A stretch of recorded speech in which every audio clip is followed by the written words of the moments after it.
How to manifest an SP, a partner for yourself, if you are not straight. Well, if you clicked on this video title just because you thought that there was some special method in order to attract or manifest a partner for yourself if you are not straight, then it's very telling. I'm going to say some things that may not be very nice to hear, and they also may not be what a lot of non-state people say around you. So buckle up. If you don't like it, then of course you can choose to listen to somebody else, but this is what I have to say. These are my views. Listen, I am 46 now, and for as long as I can remember, I have been not straight. And of course, I've had a lot of relationships, and I've made a lot of wonderful experiences on the way. And I have also heard this ridiculous thing that sometimes people say that, well meaning people, well meaning friends have told me to only date in this pool of people who are obviously gay, not gray. They are definitely not gray. Uh, so that I don't get my heart broken, because they were trying to save me from heartbreak. Because there has been, of course, a lot of times, I'm sure even you can resonate, where you felt like you have dated someone who was very interested in you, but later on, after some time, when they get cold feet, they turn around and say that, actually, I thought that I was not straight, but you know what, actually I am. And then they run. They in fact even get married sometimes. So this has happened, right? Whatever, this happens to a lot of us.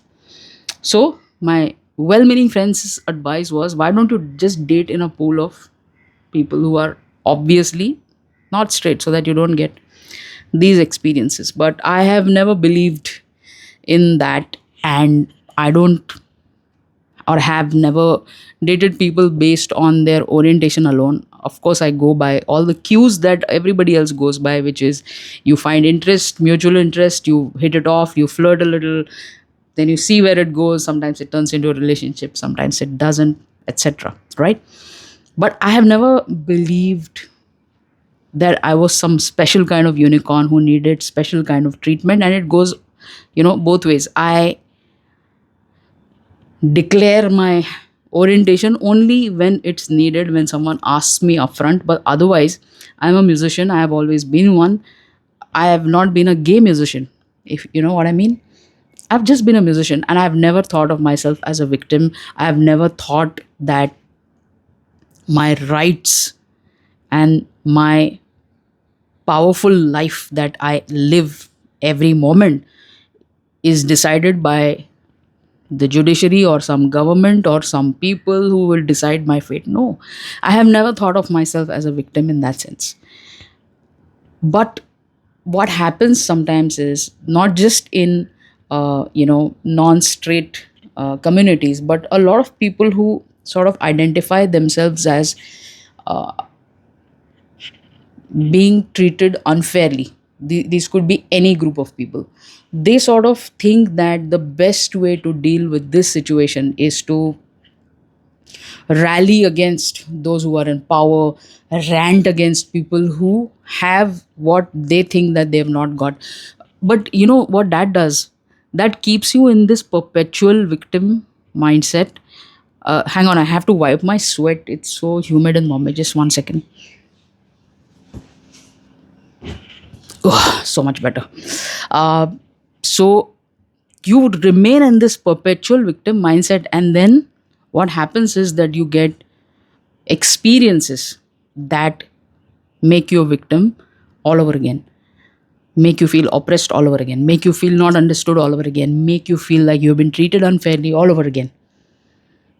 So you, my beautiful souls, my beautiful colorful souls, listen.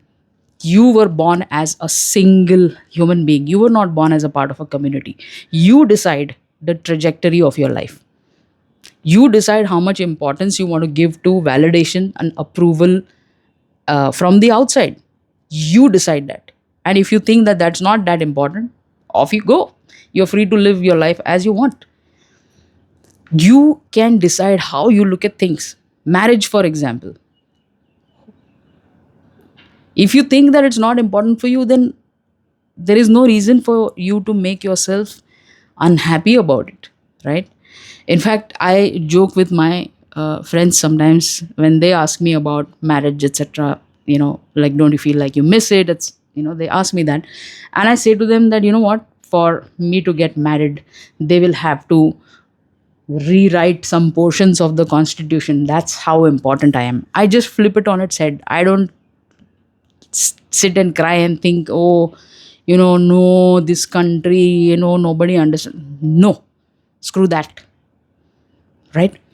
So you are a powerful being. You have to know this, and this entire world and your life and your experiences so far and forward are based on the dominant identity that you are. So for you to check what that is, just ask yourself this: when you think about relationships, right, in general, relationships, romantic relationships, what is the immediate thought or the immediate set of thoughts or the feeling that comes over you? Do you look forward to them, or do you think that they're difficult? Do you think that they always end, or do you think that, oh yeah, you know relationships are amazing, I always get the commitment that I want, and I'm happy to enter a long term partnership if it fulfills our mutual goals? What out of these two? If it is the first one, then that means that somewhere you have listened to a lot of garbage from the outside, and you have made it your own thoughts as well. You've made it your own beliefs. So, how do you attract a partner? I can tell you what I did. I firstly did not believe that there are only a limited number of non straight people in the world, and therefore I have to go to these particular communities and forums and apps, and only then I can. No, no. And uh, I just dated whoever I wanted. I just flirted with whoever I wanted, wherever I found that mutual connection, of course, respectfully, consent, everything, all that. But no, I did not put myself in this little box thinking that, oh my God, there are such few options over here in this small box. Oh my God. No. So free yourself of that. This entire world is yours because you are playing a single player game. As I said, you were born as a single sovereign person, soul. You've come into this world alone, not as a part of this community or any community for that matter. So the rules that, or the limitations that apply to that community, you don't have to apply them to yourself if you don't want them, right? That includes feeling oppressed, repressed, unfairly treated, etc. If these do not serve you, these labels do not serve you. So how do you go about attracting a suitable partner for yourself? The answer and the master key is you yourself. Listen, you are anything that you want to manifest, you manifest a version of you. Let me explain. You are not manifesting a person. See, that sounds really tedious and difficult and complicated. Oh, how am I going to go? No, you're manifesting a version of you that's extremely fulfilled and happy in a relationship. Now, how does that sound?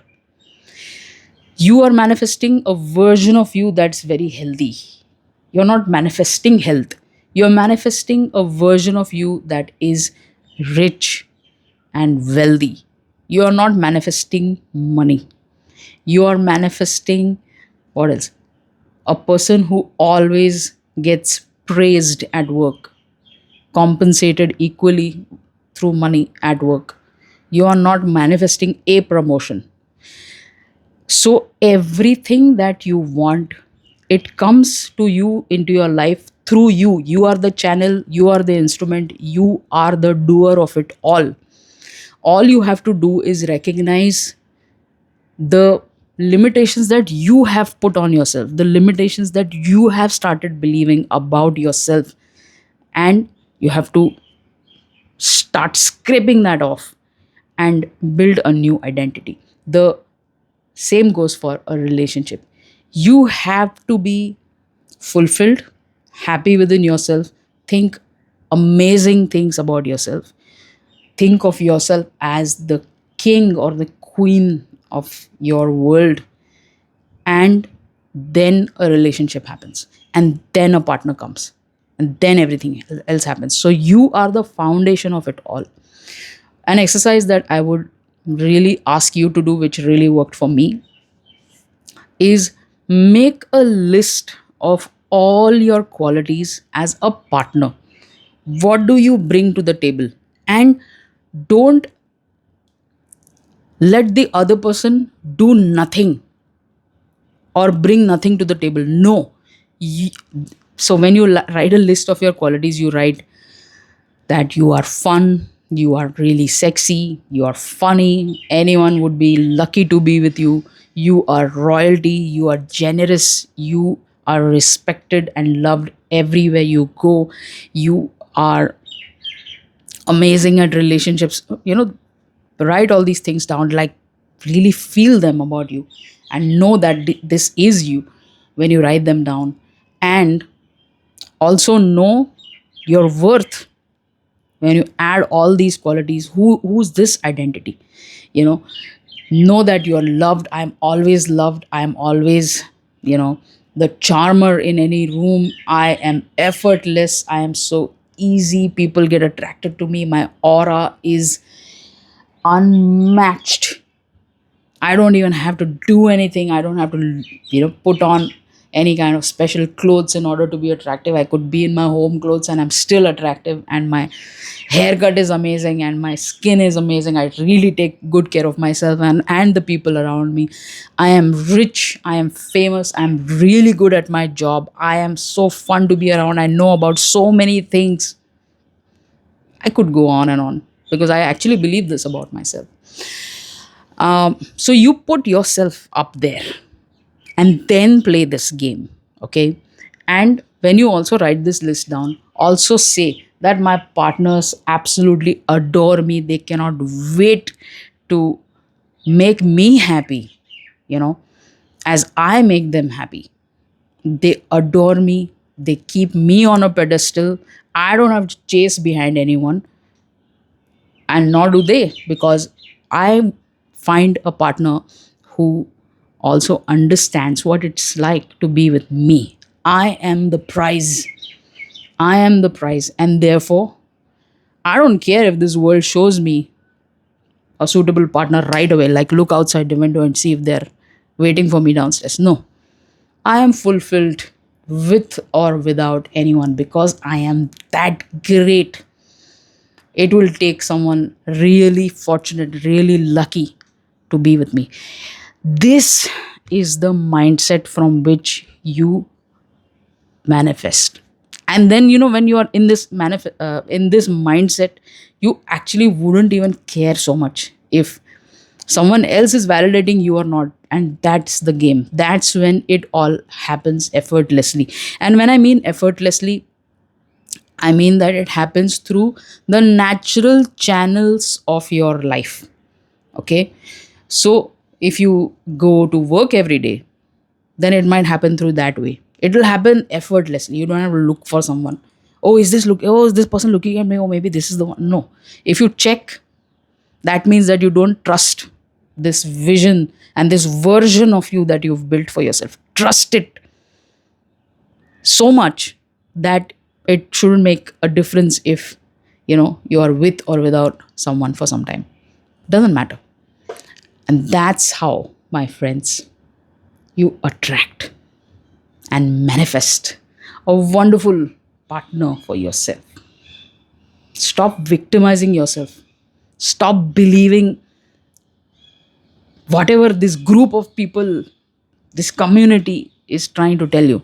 Communities are important, I'm sure, but if it makes you feel like little less than other people, or if you feel like you're a victim, or this country or the world is not able to understand you and not able to let you function as your full self, no, this is all nonsense. So believe in yourself, do this exercise. Let me know in the comments below how you felt after that, because you feel good, you're going to get a relationship that also makes you feel good. Like and subscribe.